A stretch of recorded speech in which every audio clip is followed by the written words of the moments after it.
halo teman-teman semuanya, kembali lagi di channel Belajar Saham bareng Koko Cuan lagi.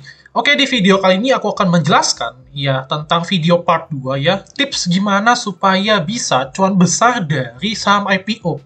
Nah, jadi buat teman-teman yang memang belum menonton video part pertama, teman-teman bisa langsung klik videonya ya di pojok kanan atas.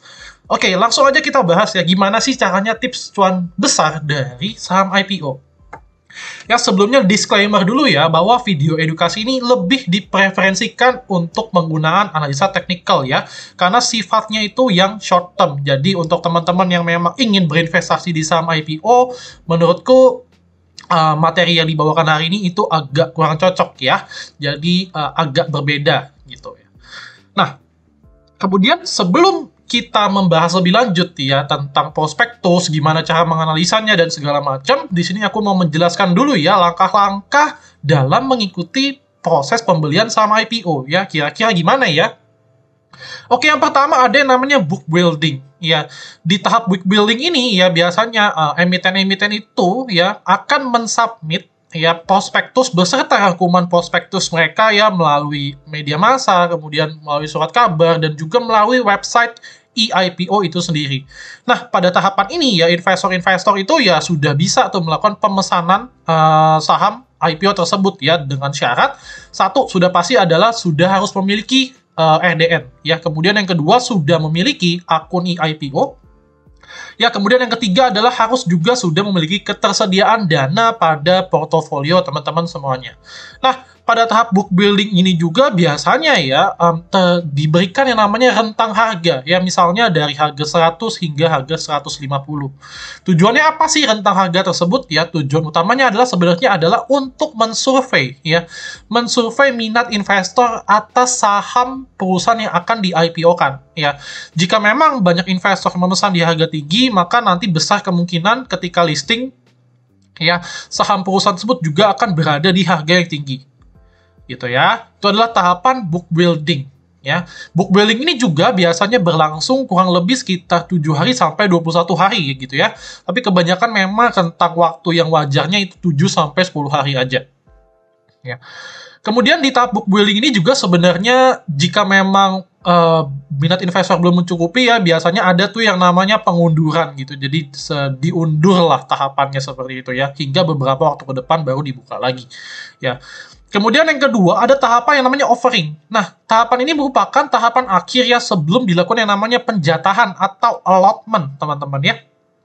Nah, di tahap offering ini ya, rentang harga yang sebelumnya dari book building ya, misalkan 100 sampai 150 tadi, di tahap offering ini harga yang ditentukan itu sudah final. Jadi, harga ini yang akan nanti digunakan untuk melakukan pengurangan dana di saldo portofolio teman-teman semuanya ya. Jadi, tahap offering ini akan dilakukan seperti itu. Nah, jadi saranku adalah bagi teman-teman yang mau mengikuti proses IPO ya, mulai mengikutinya di tahap offering aja, supaya sudah lebih pasti ya, sudah bisa menghitung-hitung juga kira-kira dana yang akan dialokasikan itu berapa banyak. Kemudian yang ketiga ada yang namanya fase allotment ya, atau penjatahan. Nah, di fase ini ya investor-investor itu mulai mendapatkan memang saham-saham bisa sesuai dengan nominal yang dia input ya. Kalau misalkan IPO-nya itu oversubscribe, otomatis akan dilakukan penjatahan berdasarkan peraturan yang sudah ditetapkan oleh Bursa Efek Indonesia. Ya, tapi kalau misalkan undersubscribe, biasanya yang didapatkan adalah full ya. Nah, untuk penjelasan allotment terkait fix dan pooling ya, teman-teman bisa cek videoku sebelumnya ya di part 1. Nah, kemudian di tahapan keempat ada tahapan yang namanya refund. Ya, jadi di tahapan ini ya dana investor ya yang digunakan untuk menginput pada saat proses IPO ya, ketika IPO tersebut oversubscribe, maka dana tersebut akan dikembalikan sisanya. Ya, biasanya akan dikembalikan maksimal ya dalam kurun waktu 2 hari ya setelah proses penjatahan telah selesai dilakukan. Ya, itu adalah langkah-langkah IPO ya. Nah, kemudian next kita akan bahas nih. Nah, kita kan udah tahu ya istilah-istilah dalam IPO itu seperti apa, kemudian langkah-langkah IPO itu gimana. Nah, next aku akan bahas ya cara aku sendiri ya yang aku gunakan ya dalam menganalisa sebuah saham perusahaan yang akan IPO nih. Kira-kira IPO-nya ini akan sukses gak ya dalam jangka waktu dekat atau tidak? Oke, langsung kita bahas satu-satu ya. Di sini ada sekitar 7 komponen yang harus diperhatikan. Kita bahas satu-satu ya. Yang pertama adalah papan listing emiten. Nah, ada 3 ya. Papan listing emiten itu ada papan utama, ada papan akselerasi, dan papan pengembangan. Ya, aku sendiri akan jauh lebih menyukai ya IPO perusahaan yang berada di saham di papan akselerasi dan papan pengembangan. Nah, untuk penjelasan tentang papan tersebut ya, Bapak Ibu bisa buka dari website eIPO ya, dan kemudian ke prospektus yang di sini ya. Bapak Ibu tinggal klik saja, dan kemudian kita akan langsung bisa cek, gitu ya. Nah, kita akan bahas dulu ya, gimana sih cara membedakan gitu ya, apakah IPO tersebut masuk saham utama, akselerasi, atau pengembangan. Nah, untuk IPO saham pengembangan, biasanya ya dari prospektus itu sendiri, itu sudah akan dicantumkan seperti ini ya. Penawaran umum ini dilakukan oleh emiten dengan skala aset kecil ya, itu berarti perusahaan tersebut IPO di papan pengembangan ya. Nah, papan pengembangan ini salah satu risikonya adalah memang sahamnya itu bisa berada di bawah harga Rp50 ya per lembarnya. Dan kemudian dari sisi top gain, dari sisi gain dan losernya itu juga dibatasi ya dengan maksimal 10% aja. Ya, beda nih dengan papan kedua ya, yang papan akselerasi.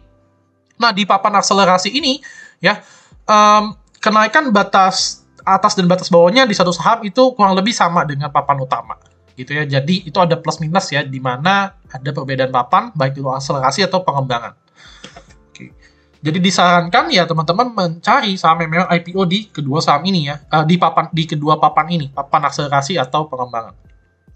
Kemudian yang kedua, ada yang namanya waran. Ya, penjelasan tentang waran sudah aku jelaskan di video sebelumnya. Nah, waran ini sendiri sebenarnya berpengaruh cukup signifikan ya pada fase awal IPO sebuah saham. Nah, triknya ialah biasanya ya perusahaan yang menerbitkan sebuah waran gitu ya, itu akan memiliki kecenderungan untuk auto reject atas di hari pertama ya. Ini merupakan ya riset yang aku buat sendiri, nanti aku akan sedikit buka Excel-nya gitu ya. Biasanya perusahaan yang menerbitkan waran itu juga oversubscribe ya IPO-nya. Jadi waran ini memang menjadi incaran oleh investor-investor yang mengincar saham di IPO ya. Apalagi kalau misalkan kita menginput dengan dana yang besar ya, otomatis waran yang akan didapatkan juga porsinya akan jadi lebih besar gitu ya teman-teman ya. Nah, di mana cara kita mengecek waran ya? Sebenarnya di sini itu sebenarnya udah ada nih. Biasanya yang ada waran itu ada di sini tulisan warannya 1:berapa. Tapi kalau misalkan teman-teman lihat dari prospektus ya, waran ini biasanya ada di paragraf kedua nih. Ya. Perseroan secara bersamaan juga menerbitkan sebanyak 250 juta waran seri 1. Ini aku buka contoh salah satu saham ya, saham UVCR. Gitu ya. Jadi dia menerbitkan waran juga pada saat itu ya. Nah, oke. Next, bagian kedua sudah ya, kita membahas tentang waran. Kemudian yang ketiga adalah sektoralnya. Nah, biasanya sektoral saham yang sedang perform itu juga akan menarik nih bagi IPO saham di sektor terkait. Nah, contohnya adalah ketika UVCR ya, itu IPO ya, memang pada saat itu tren digital itu sedang marak-marak ya. Jadi memang dia juga terkena snowball effect lah atas efek tersebut. Nah, contoh kedua adalah dari kasus saham BSML ya, Bintang Samudra Mandiri Lines yang baru-baru ini juga IPO. Nah, BSML itu merupakan salah satu saham dari sektor transportasi gitu ya teman-teman ya.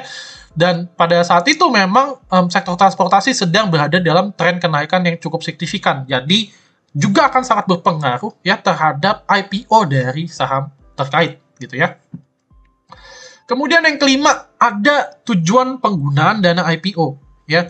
Nah, tujuan ini aku bagi menjadi dua ya. Yang pertama adalah tujuan yang memang dengan maksud baik ya. Dan kemudian yang kedua adalah tujuan yang memang kurang baik gitu ya. Contoh tujuan baik adalah misalkan perusahaan ingin ekspansi atau menggunakan dana IPO-nya untuk belanja modal ya atau capex. Sedangkan tujuan yang kurang baik adalah misalkan IPO perusahaan tersebut ya untuk membayar gaji karyawan atau membayar hutang. Ya, gampangnya seperti ini ya teman-teman ya. Jadi perusahaan tersebut tidak bisa membayar hutang ya. Jadi kita sebagai investor ya, ketika kita ikut IPO perusahaan tersebut kan berarti kita menyetor dana ya ke perusahaan tersebut gitu ya. Nah, ketika kita ngikut IPO-nya, nah dana yang kita setor ke mereka malah digunakan untuk bayar hutang. Jadi ibaratnya dia seperti minjem ke kita kayak gitu ya. Kalau misalkan tujuan dana IPO tersebut kurang baik gitu ya. Nah, tujuan penggunaan dana IPO sendiri, Bapak Ibu bisa cek ya, biasanya di halaman-halaman depan, ya. Di bagian ini ya, penggunaan dana yang diperoleh dari hasil penawaran umum. Nah, di sini aku kasih contohnya, misalnya untuk saham XXX gitu ya.